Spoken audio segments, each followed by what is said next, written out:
session 3 of Back to Basics, and we continue to look at some of the basic things in Christianity. One thing that might be self-evident to us but isn't to everybody, and that is that God is involved in every part of our lives from moment to moment. Acts 17:28, Paul was talking to the people in Athens and telling them about who God was, and he says this, "In him we live and move and have our being." This is an understanding that it's only through God that every breath we take, we can take. It says that he is sustaining our life moment by moment. Understanding this gives us a very different outlook on life. Whatever happens, we know that God is there. We know, and if we know the character of God, we know that he's not going to harm us. He's not going to leave us alone. It doesn't mean there won't be hard times or sickness or tragedy, accident of some sort.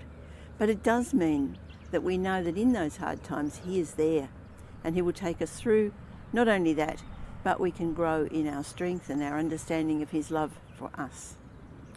Now, many people believe that there is a God, but they believe that he created the universe and then sort of sits back and lets it all tick away. He's not involved in our daily lives. And this means then that all the onus is on us for what happens in our lives, and that can be very satisfying while everything's going well. But when things go badly, we really have nowhere to turn. Now, it's interesting, I think, that you often hear such people, when something does go wrong, they're the first ones to blame God. Why did God let this happen to us? Well, you can't really have it both ways. Either God is involved in everything or he's not involved. You can't have it both ways. While we believe God's involved in every part of our lives, we also need to realise that we do have an enemy in the spiritual world. This enemy, Satan, seeks to deceive us about God and deceive us about his love for us.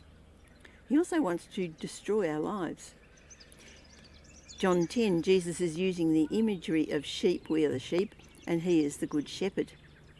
But he talks about the thief, and that's Satan, who comes, and he says he comes to steal and kill and destroy. That's verse 10. But he also speaks of the sheep, knowing the shepherd's voice and following their own shepherd.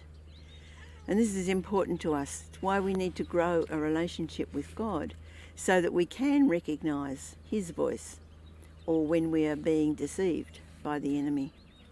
Of course, we develop this relationship by coming to know Jesus because Jesus is, or he came to show us the very nature of God. It says in Colossians 1:15, the Son is the image of the invisible God.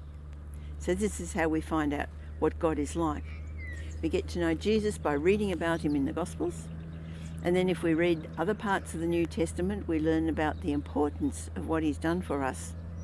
But finally, we do need to have that time of talking with him in prayer, because that becomes the close personal relationship that we can then recognise when he is speaking to us or when the enemy is trying to deceive us. God is involved in every part of our lives.